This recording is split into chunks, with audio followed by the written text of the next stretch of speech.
빌라델비아 교회를 살펴보려고 합니다. 오늘은 빌라델비아 교회를 향한 주님의 칭찬을 중심으로 나눠보려고 합니다. 주님께서 왜 빌라델비아 교회를 칭찬했으며 또 우리가 어떤 모습을 본받아야 할 것인지를 교훈 얻기를 원합니다. 주님께서는요, 빌라델비아 교회를 향해 8절에서 이렇게 말합니다. 내가 너의 행위를 아노니 너가 작은 능력을 가지고도 내 말을 지키며 내 이름을 배반하지 아니하였다라고 칭찬하였습니다. 오늘은 첫 시간이기 때문에 이 본문 내용을 직접 다루기보다 먼저 상식적인 내용을 좀 먼저 배경 이야기하고 8절 내용을 자세하게 나눠보려고 합니다. 빌라델비아라는 뜻이요, 참 좋은 뜻을 가지고 있더라고요. 그 뜻이 형제의, 즉 형제의 사랑을 말합니다. 형제의 사랑이라는 뜻을 가지고 있습니다. 제가 카톡에 7교회를 보내드렸거든요. 그것을 지금 볼 수 있으면 보여줬으면 좋겠네요. 빌라델비아 교회는 동방의 관문이라고도 일컬이기도 합니다. 그러니까 현재 동쪽 지역을 말하죠. 아시아 쪽에 들어가는 입구, 초입구라고 말합니다.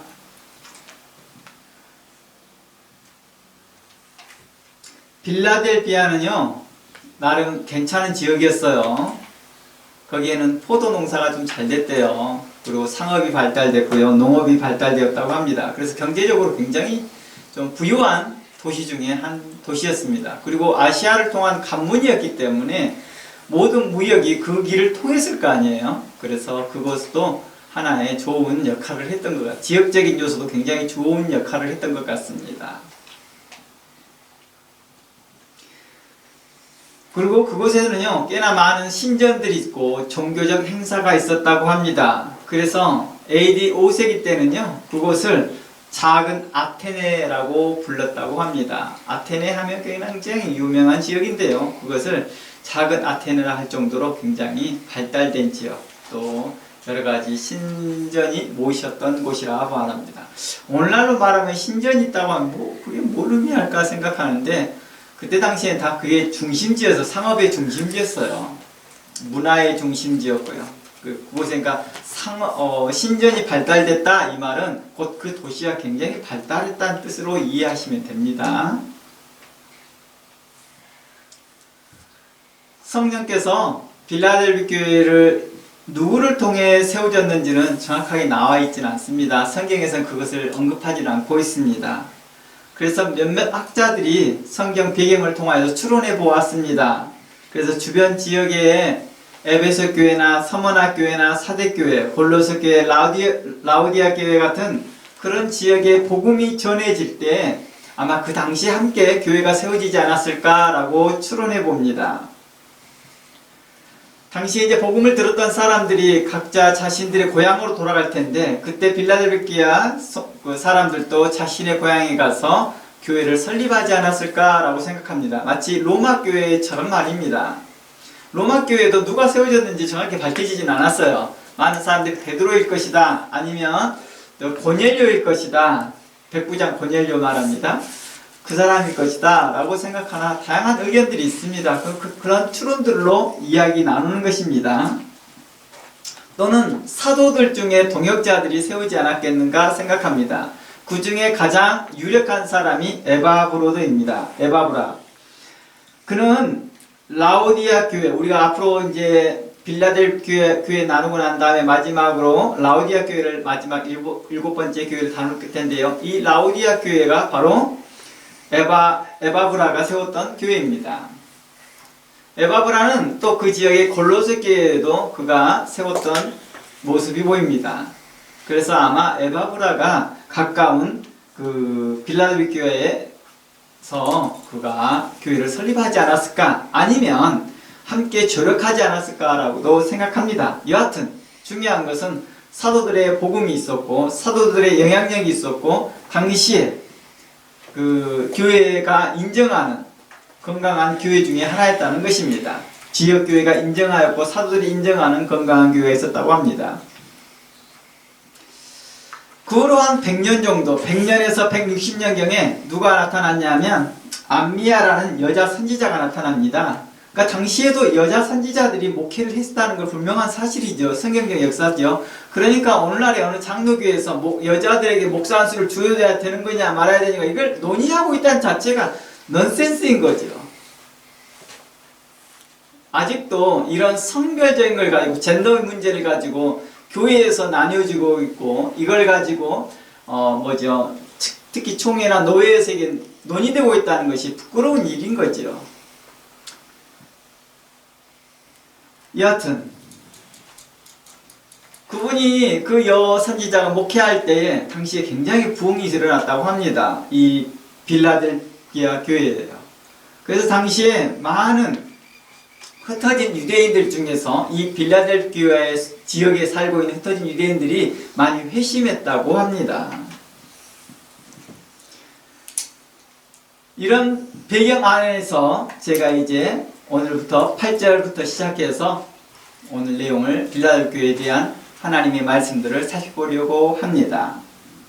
8절 이제 살펴볼게요. 제가 다시 보면 8절에서 볼지어다 내 앞에 열린 문을 두었으되 능히 닫을 사람이 없으리라. 내가 내 행위를 하노니 너가 작은 능력을 가지고도 내 말을 지켰다. 그리고 내 이름을 배반하지 않았다 라고 말합니다. 이곳에서 작은 능력이란 무엇일까에 대해서 우리가 좀 살펴보려고 합니다.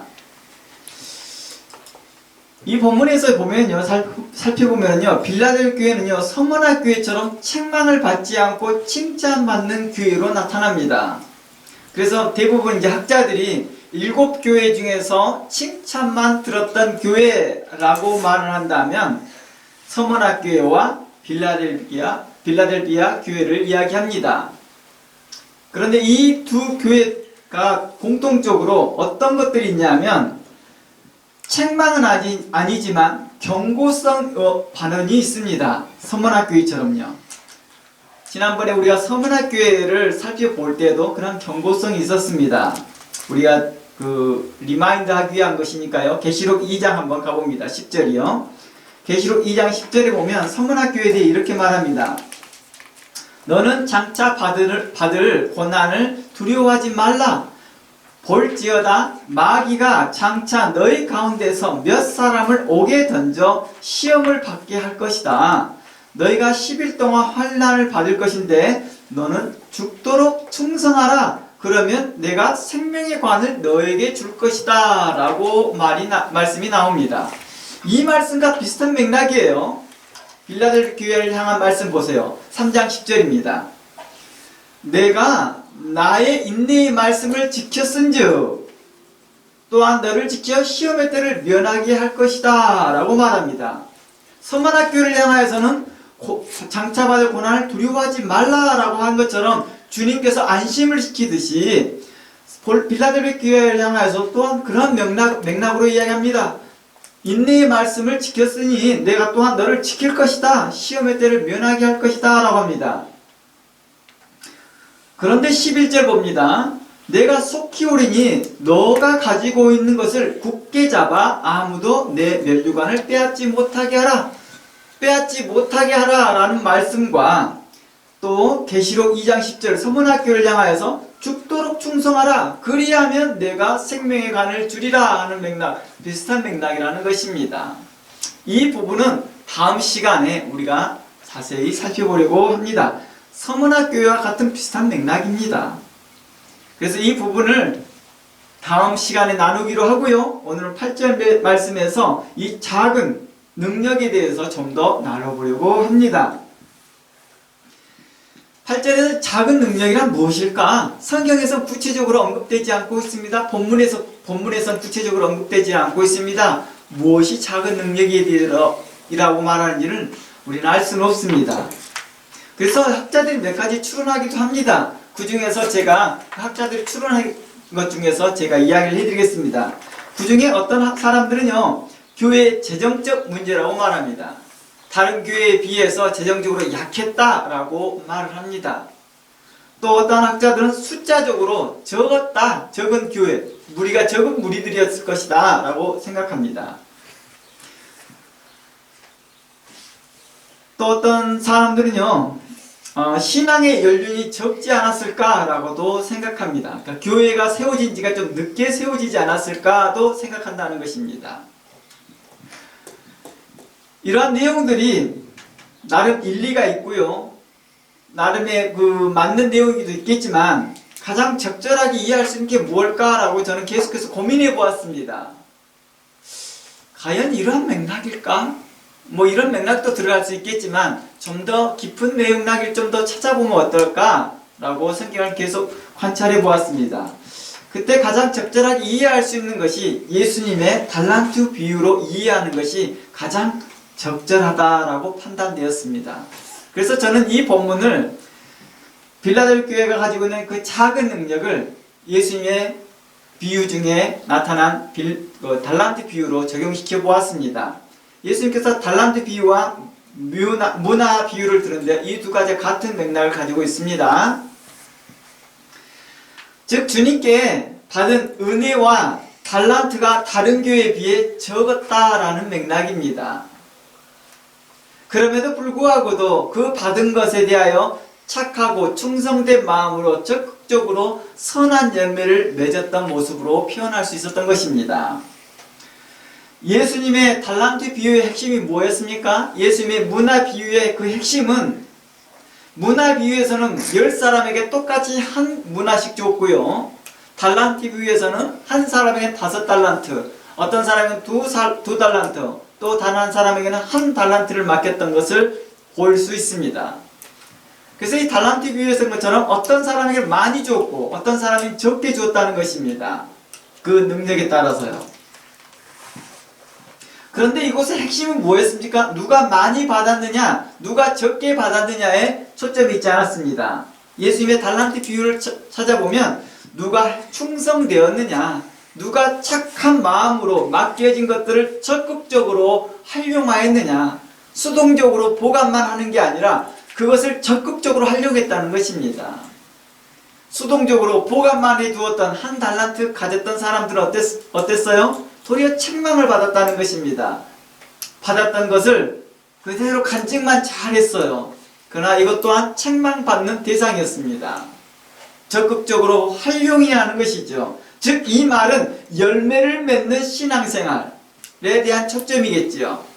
나 믿음이 있어요 라고 말하는 내용이 아니라 그 믿음이 있다라고 고백하는 사람의 삶의 열매가 드러나야 한다는 것입니다. 라고 하는 것이 달란트 비유의 초점이다 라고 하는 것입니다. 겉으로는 누가 많이 받았는지도 중요하겠지요. 하지만 주님은 사람들의 마음가짐, 적극적인 태도를 보았다는 것입니다. 너가 얼마나 성실하게 적극적으로 하냐는 것입니다. 입으로는 자신은 성실해요 라고 말을 하지만 삶에서 성실함이 안 나타나는 거, 열매가 없는 것이죠. 바로 이러한 부분들을 이야기하고 있습니다. 항상 상대적으로 성실한 거예요. 상대적으로. 나는 다른 사람보다 라고 하는 것이죠.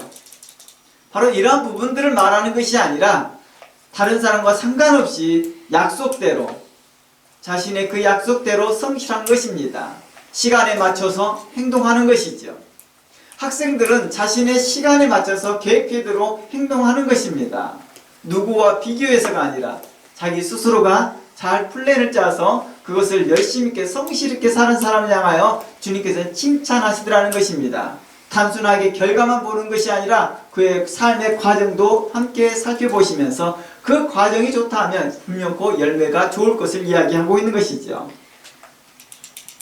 신앙생활을 하면서 우리가 살펴봐야 할 것들이 그거죠. 우리가 신앙생활을 하면서도 우리의 삶에 내가 믿음이 있다라고 한다면 내 그 믿음이 있는 것, 내가 그리스도의 삶이 내 삶 가운데에서, 예배 가운데에서, 또 생활 가운데 자연스럽게 나타난다는 것입니다. 다른 사람에 비하여서 비교되는 것이 아니라 내가 그 하나님과의 그 약속 가운데에서 그 잘 나타나더라는 것입니다. 이게 달란트 비유의 핵심이 이거죠. 이런 것들이요. 또 하나는 무엇이었습니까? 하나님의 주권이었습니다. 하나님의 주권. 하나님께서 그들에게 하나님의 주권에 따라서 그들에게 어떤 사람에게 5달란트, 어떤 사람에게 2달란트, 어떤 사람에게 1달란트를 주었습니다. 그러나 그 맡겨진 달란트에 대해서 적은 사람이 불만을 품고 비교하고 시기심을 갖고 된다 한다면 이 일은 온전하게 이루어지지 못하겠지요. 하나님의 뜻을 이룰 수 없습니다. 이것은 곧 하나님의 공의로우심, 하나님의 판단, 하나님의 정의로우심을 의심하는 것과 같기 때문이죠. 하나님의 공의로우심과 하나님의 정의로우심과 하나님의 판단을 불평하는 것과 같다는 것입니다.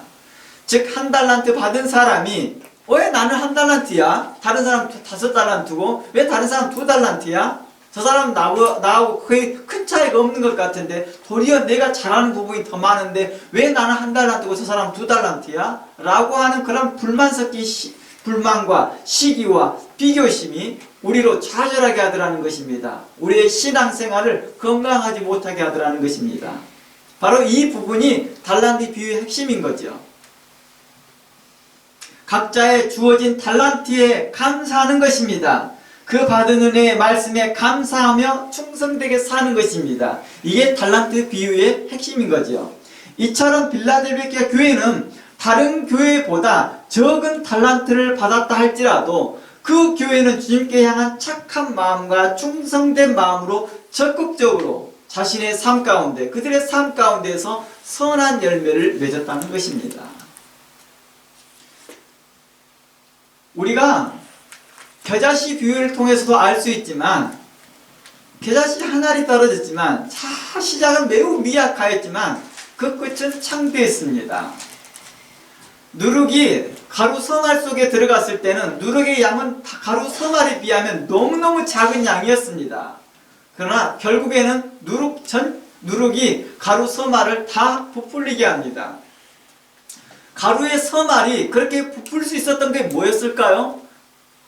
또 하나의 맥락에서는 예수님께서 누룩 대신 예수님께서 오셨을 때 그 가루 서말이 그 화학적인 반응에 의해서 예수님의 그 말씀에 반응을 한 것입니다. 순종을 한 것입니다. 누룩의 역할이 부풀게 하는 역할에 순종하는 것이죠. 그러한 순종이 바로 뭘 얻게 했습니까? 하나님의 나라를 이루게 했다는 것입니다. 말씀에 대한 순전한 순종, 감사, 기쁨, 영접하는 것이 굉장히 중요하다라고 말하는 것입니다. 이는 하나님의 주권을 인정할 때 가능하다는 것입니다. 하나님이 그렇게 해주신 거에 감사한 것이죠. 누구와의 비교가 아니라 현재 자신에게 주어진 삶에 감사하는 것입니다. 이처럼 빌라델 교회는 다른 교회들하고의 시작에서나 어떤 여러 가지 재정적인 것이나 인원수에 비하여서 행여 적었다 할지라도 그거에 연연하지 않았다는 것입니다. 그들은 주어진 말씀에 감사하였고 주어진 환경에 감사하였고 그들은 적극적으로 그 말씀을 믿고 순종하며 그 말씀에 화학적 반응을 일으켰다는 것입니다. 그래야 열매를 맺었던 것이죠. 작은 겨자씨가 한 알이 자기 동네, 자기 지역에 떨어졌을 때 그들은 적극적으로 반응했다는 것입니다. 그리고 그 말씀에 반응을 보였다는 것이죠. 이게 중요했던 것입니다. 어떤 교회는 빌라델 교회보다 형편이 더 좋았지만 그들은 빌라델 교회와 상반된 모습을 보였던 곳이 있었습니다. 그들은 부요하였습니다. 다음에 우리가 살펴볼 라오디아 교회가 그런 거죠. 그들은 부요한 교회였습니다. 하지만 그들은 주님께 책망을 받았습니다. 너희 가련한 것과 벌거벗은 것과 눈먼 것을 알지 못한다 하였습니다. 그들은 부유하였고 다른 교회들보다 잘 사는 모습이었으나 하나님은 그들의 교회를 향하여서 말씀하였습니다. 우리가 지난번에 살펴보았던 버가목 교회도 이와 같은 맥락도 있습니다. 그들은 주님께 책망받는 종처럼 게으르고 자신의 책임을 회피하고 그 맡겨진 것을 그대로 보존하려는 수동적인 태도를 취하면서 계속 변명만 하더라는 것입니다. 주님께서 주어진 것을 잘 보관하려고 제가 땅에 묻었어요. 내가 혹시 이것을 잃어버릴까 두려워해서 그런 거예요. 아마 달란트를 가졌던 사람이 적극적으로 활용하여 손실을 봤다 할지라도 주님께서는 그가 하려고 했던 일쓰는 그 마음에 칭찬하셨을 것입니다. 주인의 입장에서 한 달란트가 그에게 사라진 것과 더 얻어진 게 큰 차이가 없거든요. 하나님의 관점에서 말입니다. 그러나 그 종의 태도를 보고 싶어 했던 거겠죠. 우리는 어떠한가? 우리 스스로도 한번 생각해 보았으면 좋겠습니다. 우리는 수동적인 태도를 가지고 있는지, 아니면 자신의 책임을 회피하려는 것인지, 게으른 태도가 있지 않은지 우리 스스로도 점검해 보았으면 좋겠습니다. 이처럼 빌라델 교회는 적은 능력을 가졌지만 그들은 주님 앞에 순전한 마음과 착한 마음으로 그 말씀에 반응하였다는 것입니다. 그리고 자기 삶 가운데 열매를 맺었다는 것입니다. 자기 삶 가운데 변화가 일어나고 있었다는 것입니다. 성경에는요, 이처럼 낮게 능력이 적었거나 낮게 그 삶에 대한, 그 사람에 대해 낮게 평가되었던 사람이 큰 일을 이루고 충성된 일들을 하셨던 분들이 있습니다. 그들의 능력과 지혜를 가졌던 것에 비해 부족한 부분이 많았지만 도리어 다른 사람에 비해서 능력이 있던 사람보다 더 많은 성과를 보였던 사람도 있습니다. 저는 이 본문을 준비하면서 제일 먼저 떠올렸던 사람이 바로 사울 왕과 다윗 왕이었습니다. 어떤 사람은 많은 것을 받은 사람이었고 다른 사람은 그렇게 많이 받지 않았던 사람이었습니다. 그러니까 제가 달란트 비유를 반대로 적용해 본 것입니다. 달란트 비유에 대한 그 초점만, 핵심만 찾아본 것입니다. 핵심적인 내용만요. 도리어 작게 받은 사람이 충성되게 일했던 것이죠. 사울왕은 맡겨진 것이 어떤 거였습니까? 처음에는 마치 5달란트처럼 받은 것들처럼 이스라엘의 첫 번째 왕이 되었습니다. 그리고 최고의 지위와 권력을 받았던 사람이거든요. 마치 5달란트를 받은 것처럼 큰 달란트를 받았습니다. 그러나 그는 하나님의 말씀을 결국에는 버리고 맙니다. 하나님을 의지하지 않게 됩니다. 다른 신들을 섬기기 시작하고 그는 다른 영을 따르는 자를 쫓아가기 시작합니다. 자신의 영광과 또 다윗에 대한 질투에 사로잡혔습니다. 이미 자신이 이루는 것도 굉장히 큰데 항상 세상의 중심이 자신이 되어야 한다고 생각하기에 그는 다른 일에 엉뚱한 에너지를 쓰고 맙니다. 결국 하나님께 버림을 받습니다. 그는 맡겨진 능력을 하나님 나라에 제대로 활용하지 못했다는 것입니다. 다윗은 어땠을까요? 다윗은 그 집에서 가장 어리고 형들의 눈에는 여전히 부족함이 보이는 막내였습니다. 다윗이 이렇게 막내로서 있으면서 그가 할 수 있었던 일은 당시에 전쟁이 있을 때도 양을 돌보는 일이었습니다. 당시에 전장에 나갈 수 있는 충분한 그런 나이가 안 될 수도 있고 체력이 안 될 수도 있을 것입니다. 어떤 사정인지 잘 모릅니다. 그러나 당시에 다윗은 형들에게 그렇게 부족함이 많아 보였던 막내인 것은 분명했습니다. 그가 전장에 갔을 때 형들이 그를 만류했던 모습을 통해서 볼 수 있습니다. 그러나 그가 골리앗 앞에 설 때 보잘것없어 보이는 작은 돌이 있는 물매와 질팡이었습니다. 그가 가지고 있는 것은 보잘것이 없는 물매와 돌이 들어있는 물매와 지팡이였습니다. 마치 한 달란트 받은 것처럼 작은 능력을 가지고 있었던 것이죠. 도리어 한 달란트도 못한 작은 문화를 가지고 있는 자와 같았을 것입니다. 하지만 그는 그 작은 능력에도 불구하고도 하나님을 신실하게 의지하였습니다. 그는 왜 하나님, 나로 이와 같은 장수와 같은 갑옷을 입고 창을 들고 활을 쓸 수 있는 그런 사람으로 저를 세우지 않으셨습니까? 라고 불평불만하기보다 현재 자신이 가지고 있는 것에 대하여 최선을 다했습니다. 제가 가끔 이 본문을 보면서 제 자신을 돌아볼 때가 있습니다. 하나님께서 왜 나로 이렇게 학교 생활에서 그렇게 공부를 썩 잘하게 하지 못하셨을까 하면서 현재 안주하려고 할 때가 있거든요. 하나님께서 나한테 이만한 지식밖에 안 줬으니까 나는 여기에서 머물러서 내가 하늘 일에서 여기까지만 해야겠다라고 할 때가 있거든요. 그런데 나이를 먹으면 살 수 있는 일이 굉장히 많은데도 안 하려고 한다는 것이죠.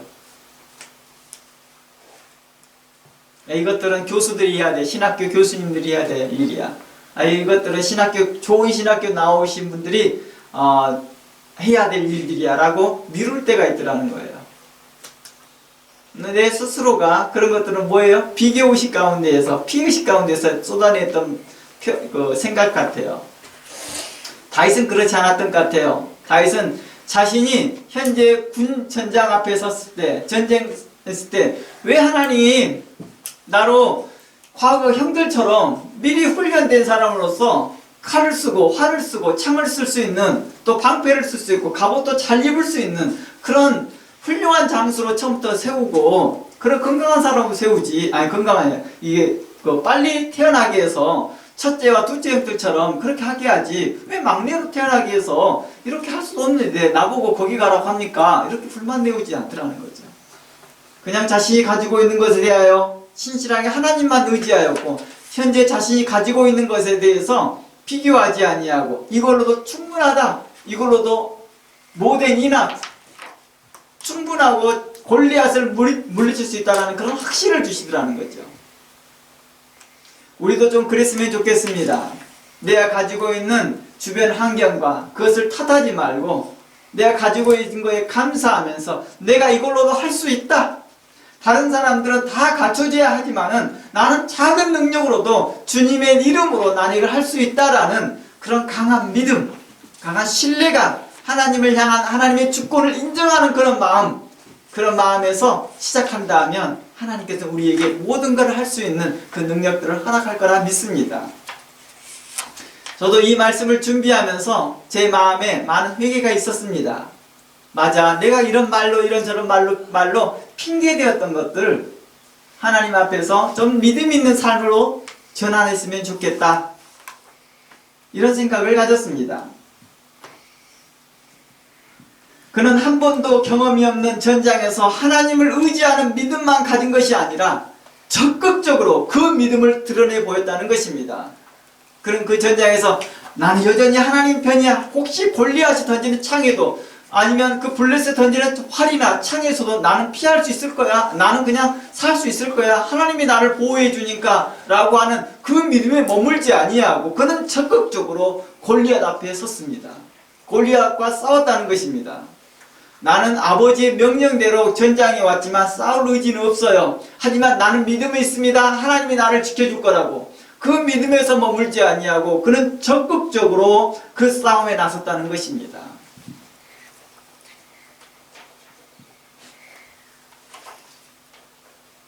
그 결과 어땠습니까? 골리앗 앞에 서게 되었고, 그는 모두가 안 될 것이라는 싸움에서 하나님의 이름으로 싸워 승리하였습니다. 뿐만 아니라 이스라엘의 가장 위대한 왕으로 세워졌던 것이죠. 신약에 와서도 다윗의 왕, 다윗의 혈통, 이런 말들을 반복해서 사람들이 씁니다. 예수 그리스도도 다윗의 혈통에서 나셨다고 말합니다. 이처럼 다윗은 성경 역사의 가장 중요한 사람이 되었던 것이죠. 그는 평소에 부모에게 어땠습니까? 순종적인 사람이었습니다. 그가 양을 치라 하였을 때 양을 쳤고, 전장에 가서 형들을 한번 돌아보고 도시락 하나 갖다 주라 할 때 그는 형들에게 안부를 물을 겸 한번 갔던 것입니다. 그는 작은 일, 양떼를 지켰으며 그곳에 있을 때에도 여전히 하나님을 신실하게 의지하면서 양을 지키는 데 최선을 다하였습니다. 그는 양을 지키는 일이 사소한 일이라 생각하지 아니하고 그는 충성되게 신실하게 행하였고, 자신의 양을 잡으러 오는 곰과 사자를 대항하여서 물맷돌로 가지고 그들을 대항하였고 저항하였던 것이었습니다. 오직 하나님만 의지하였고 충성된 삶이 있었던 것이죠. 그러한 삶이 골리앗과 싸움에서 모든 사람 앞에 드러난 것이죠. 평소에 그 삶이 이러한 삶이 있었기에 골리앗과의 싸움에서 승리할 수 있었다는 것입니다. 우리나라 말에도 이런 말이 있습니다. 천리길도 하루길 첫 발부터 한 발부터입니다. 한 발 한 발 시작돼야지만 결국에는 천리길이라는 것을 도달할 수 있습니다. 성실하지 않고서 결코 골리앗을 이길 수 없었던 것이겠지요. 그의 믿음의 삶은 신실하였고 그의 삶의 열매는 신실했던 것입니다. 현재 우리에게 주어진 일에 성실하며 충실하게 살았으면 좋겠습니다. 아마 빌라델 교회는 그가 가지고 있는 능력이 다른 교회들보다 부족할 줄 몰랐으나 그들은 신실하였고 많은 신학자들이 언급하였던 것처럼 서문화 교회와 같이 빌라델 교회는 주님께 칭찬을 들었던 칭찬만 가득 찬 교회였던 것입니다. 또 다른 사례를 말씀드려 보겠습니다. 바리새인들과 사두개인들과 율법사들과 서기관들과 비교되어졌던 제자들입니다. 바리새인과 사두개인들은 어땠습니까? 율법에 대한 깊은 지식은 있었습니다. 종교적 권위도 있었습니다. 높은 사회적 지위도 있었습니다. 이 모든 것들이 큰 달란트를 받은 것 같습니다. 사회적으로도 지위가 있었고 종교적으로도 높은 직책이 있었고 성경에 대한 많은 지식이 있었습니다. 그들은 회당과 사회에서 크나큰 영향력을 행사할 수 있었습니다. 그들은 많은 달란트를 받았던 것이죠. 그들은 착하고 충성된 마음으로 헌신하지 못했던 것입니다. 그는 많은 달란트를 받았지만 하나님께 향하여 착하고 충성된 마음으로 헌신하지 못한 게 그들을 넘어지게 했던 것이죠. 그들은 사랑과 긍휼과 신실함과 충성됨보다는 다른 사람을 정죄하고 당을 짓고 고발하고 거짓말하는 데 적극적이었다는 것입니다. 그들은 자신들의 지식과 권위를 이용하여 억압하고 갈취하고 탐욕이 이끄는 대로 행하였다는 것입니다. 오직 자신의 당이 중요했고 오직 자신의 조직이 더 중요했던 것입니다. 그 조직이 있어야 자신이 살 수 있으니까요. 그리고 또 계속해서 자신의 직분의 위치가 중요했던 것입니다. 심지어 그들은 달란트를 주신 하나님의 아들을 죽이는데도 그들은 전혀 알지 못했던 것입니다. 그들의 탐욕과 그들의 신실하지 못함과 그들의 절제치 못함과 착하지 못함과 불순종과 고집이 그들의 눈을 가렸기 때문입니다. 이와 반대로 어부 출신들이었던 제자들은 어땠을까요? 대부분 제자들이 사도들이 갈릴리 출신들이었습니다. 그들이 받았던 작은 달란트가 있었습니다. 맡겨진 것이라고는 그물과 배와 몇 가지였습니다. 그러나 그들은 부모에게 신실하였고 가족에 신실하였습니다. 맡겨진 일에 충실을 하였습니다. 새벽부터 밤부터 새벽까지 밤새 일을 하면서 고기를 잡기도 했습니다. 가족을 부양해야 했고 가족을 돌보아야 했기 때문입니다. 그들은 맡겨진 일에 다른 사람과 비교하지 아니하고 그 맡겨진 일에 최선을 다하였을 때 주님께서는 그들을 부르셨습니다. 그때 그들은 주님 앞에 순전적인 마음으로 깨끗한 마음으로 순전한 마음으로 주님을 따르기 시작했습니다. 심지어 그 제자들 중에서 다른 사람들보다 많이 배우지 못한 자들도 있었습니다. 하지만 그들은 충성하였고 착한 마음과 선한 마음으로 따라갔다는 것입니다. 학식이 높은 율법사들과 학식이 높은 서기관들에 비하여서 확실히 부족한, 많은 면에서 부족한 지식을 가지고 있었다 할지라도 그들은 하나님 앞에 신실하였다는 것입니다. 착하고 순전한 마음으로 그들은 주의 말씀을 따랐던 것이죠. 물론 그들이 주님을 따를 때 중간중간 부족함이 보였습니다. 하지만 그 부족함이 바리새인들과 서기관들에 비하면 결코 부족한 것이 아니었습니다. 주님의 은혜와 도우심으로 계속해서 사도들은 자신의 부족함이 발견됨에도 불구하고도 주님의 은혜로 따라가기 시작하였습니다. 결국 사도로서 그리고 복음 전도자로서 큰 사명을 감당할 수 있었던 것입니다. 즉 이런 사례들을 통하여서 우리가 알 수 있는 게 뭐였습니까? 맡겨진 능력의 크기보다 그 맡겨진 능력을 가지고, 현재 맡겨진 능력을 가지고, 내게 주어진 능력을 가지고 하나님께 얼마나 착하고 충성된 마음으로 적극적으로 선한 열매를 맺는지가 더 중요한지를 알았습니다. 내가 다른 사람보다 지식이 부족하고, 내가 다른 사람보다 IQ가 부족하고, 다른 사람들보다 EQ가 부족하다 할지라도 내가 하나님의 말씀에 신전한 마음으로, 순전한 마음으로 훈련되고 계속해서 의지하면서 그 말씀에 따라가려고 한다면 하나님은 나를 다시 세우실 것이며, 하나님께서는 다윗처럼 또한 사도들처럼 우리를 통하여서 하나님 나라를 이루는데 하나님께서 우리를 사용하실 거라는 것입니다. 또한 빌라델비아처럼 우리를 향하여 칭찬하실 거라는 것입니다. 빌라델비아 교회는 바로 하나님께 작은 능력을 받고도 착하고 충성된 마음으로 적극적으로 그들은 그 자신의 삶 가운데서 선한 열매를 맺어왔다는 것입니다. 8절을 다시 한번 가봅니다. 8절에서 주님은 빌라델비아 교회를 향하여 칭찬하시되 분명한 어조로 이렇게 말합니다. 내 말을 지키며 내 이름을 배반하지 아니하였도다 라고 말합니다. 이는 여러가지 환난과 어려움 속에서도 그들은 주님의 말씀을 배반하지 않았다라는 의미도 있습니다. 또한 세상 풍속에 그들은 빠져나가지 아니하고 하나님의 말씀에 지키며 주님의 이름을 배반하지 않았음을 말합니다. 이는 그들이 주님의 말씀을 듣고 믿을 뿐만 아니라 착하고 충성된 마음으로 그 말씀을 지켜 행하였음을 우리는 알 수 있습니다. 때론 골리앗과 같은 무서운 장수와 같은 핍박과 세상 풍랑이 온다 할지라도 빌라델비아 교회의 성도들은요 배반하지 않았다는 것입니다. 하나님의 말씀을 떠나지 않았다는 것입니다. 그들은 그 말씀을 지켜 신앙을 굳게 붙들고 있었다는 것입니다. 이로 인하여서 주를 향한 믿음과 사랑을 보였던 것이죠. 뿐만 아니라 그들은 지역 이름들처럼요, 그 빌라델비아라는 이름이 어떤 이름이라 했어요? 형제의 사랑이라는 뜻이었습니다.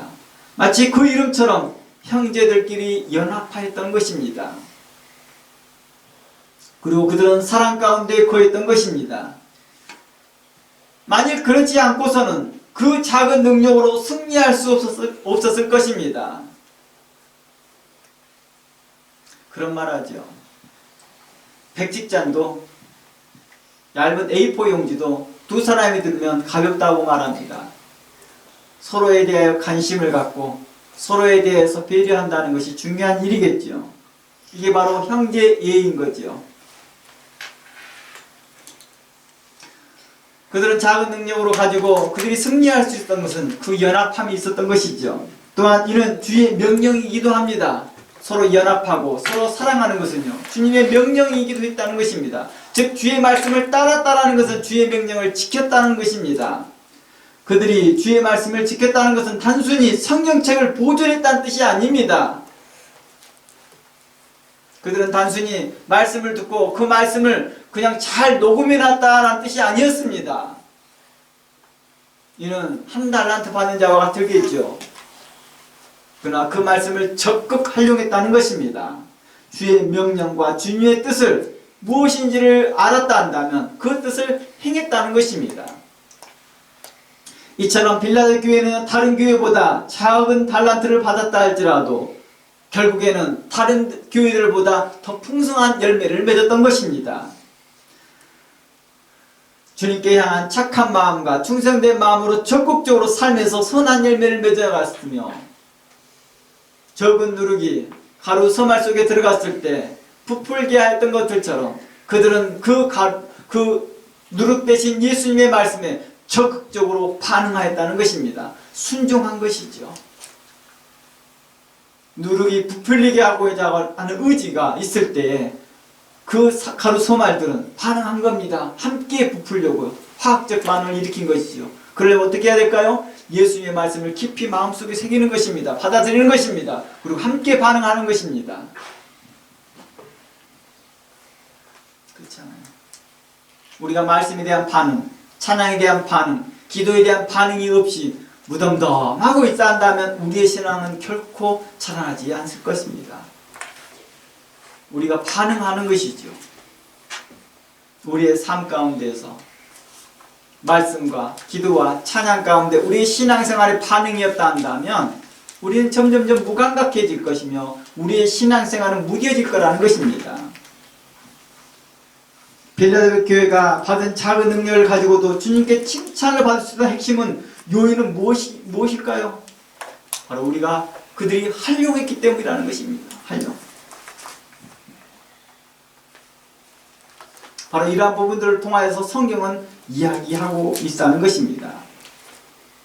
성경에는 사울왕이나 바리새인처럼 큰 능력과 지혜를 가졌으나 불충성으로 인하여 실패한 사례들도 이들만의 문제는 아니었습니다.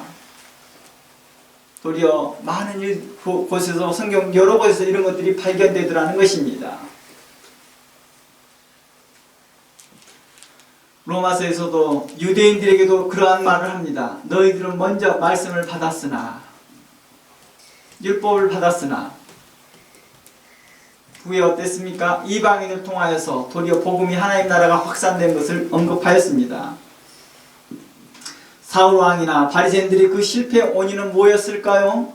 단순히 능력이 부족해서가 아니었습니다.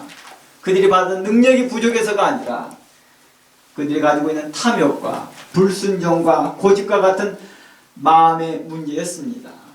그들의 마음 상태의 문제였습니다. 현재 자신의 삶에 주어진 것, 그들의 불평이나 비교심 갖기보다는 착하고 충성된 마음으로 감사하는 것입니다. 현재 자신의 삶에 주어진 것, 교회, 직분, 지식, 은사, 물질, 여러가지 장소적인 문제, 시간적인 문제 대하여 불평이나 비교심 갖기보다는 현재 주어진 것에 착하고 충성된 마음으로 행하는 것입니다. 주님은 우리가 현재 가지고 있는 게 감사하고 그 받은 은혜의 말씀을 가지고 신실하게 주님을 믿으며 하나님의 말씀을 의지하며 살기를 원하고 있다는 것입니다. 주님의 말씀을 순전한 마음과 착한 마음으로 받고 순종하게 살기를 원하시는 성령님, 그것은 곧 우리를 통하여서 그 성령의 열매를 맺고 말씀의 열매가 맺고 하나님께 칭찬 듣기를 바라는 성령의 간절한 마음인 것입니다. 하나님의 주권을 믿는 것이죠. 또한 우리의 가장 중요한 부분이기도 합니다. 하나님의 주권을 믿을 때 나는 하나님께 감사하는 것입니다. 하나님의 주권을 믿는다는 게 뭐라겠죠? 하나님의 판단하심을 믿는 거예요. 하나님이 이렇게 결정하신 것이 의롭다. 하나님이 이렇게 판단하신 것이 의롭다. 하나님이 이렇게 결정하신 것이 의롭다. 그러니 내가 가지고 있는 현재 내 상태에 대하여서 내가 가지고 있는 능력에 대해 감사하는 것입니다. 하나님이 의롭시다. 이랬을 때 결국에는 그것이 풍성해지더라는 것입니다.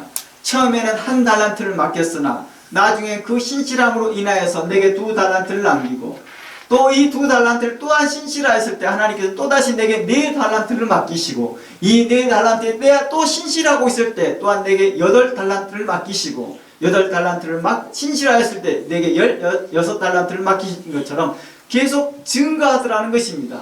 2배씩 증가할까요? 아니더라는 것입니다. 또한 다른 성경을 보니까 하나가 10배가 되는 경우가 있더라는 것입니다. 문화의 그 비율을 통해서 볼 수 있듯이요. 또한 씨 뿌리는 비율을 통해서면 30배, 60배, 100배와 같은 그러한 열매를 맺더라는 것입니다. 그러니 현재 내가 가지고 있는 것에 대하여 비교하고 불만을 품기보다 하나님의 주권을 믿으며 따라가는 것입니다. 각자 주어진 탈란트에 감사하며 그 받은 은혜와 말씀에 감사하며 충성하며 순종하는 것이 중요하다는 것입니다. 빌라델 교회는 바로 그랬던 것입니다. 핍박과 어려움 속에서 내 말을 지켰으며 주의 이름을 배반하지 아니하였다는 그 칭찬을 받는 것은 그들이 형제 사랑과 연합 가운데 거했기 때문입니다. 그러면 말씀을 지키고 배반하지 않았다는 뜻이 뭐라고요? 바로 이 말이 연결되고 있다는 것입니다. 난 주님의 말씀을 지켰습니다. 난 주님의 말씀을 배반하지 않았습니다. 라고 말하려고 한다면 내 삶 가운데 형제의 사랑도 함께 포함하고 있다는 것입니다. 이웃을 사랑하고 형제를 사랑하고 사랑 가운데 연합하는 것입니다. 나는 형제들과 연합하지 않으면서 나는 하나님의 말씀을 지켰습니다. 나는 배반하지 않았습니다. 라고 말하는 것 또한 이상하지 않아요. 주의 명령은 또한 이것도 포함하고 있는데요.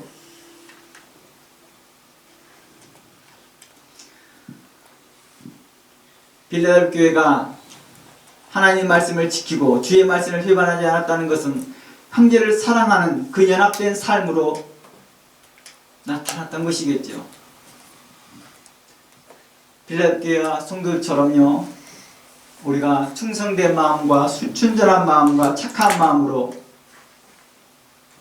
우리 삶 가운데 열매 맺기를 원합니다.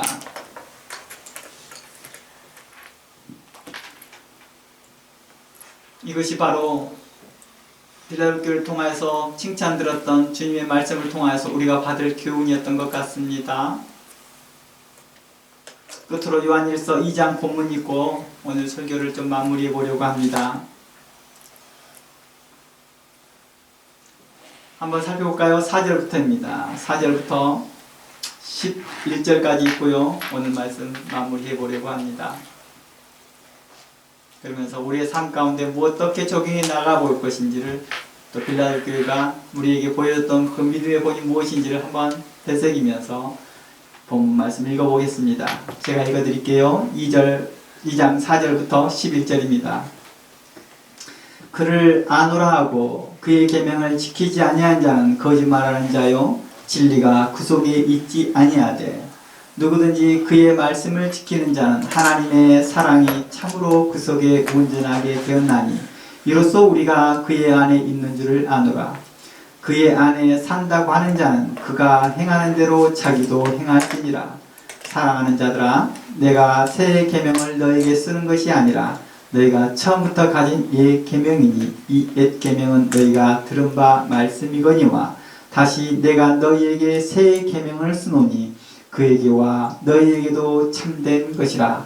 이는 어둠이 지나가고 참빛이 벌써 비침이니라. 빛 가운데 있다 하면서 그 형제를 미워하는 자는 지금까지 어둠에 있는 자요 그 형제를 사랑하는 자는 빛 가운데 거하여 자기 속에 거리낌이 없으나 그 형제를 미워하는 자는 어둠에 있고 그 어둠에 행하여 갈 곳을 알지 못하니 이는 그 어둠이 그의 눈을 멀게 하였음이니라. 아멘.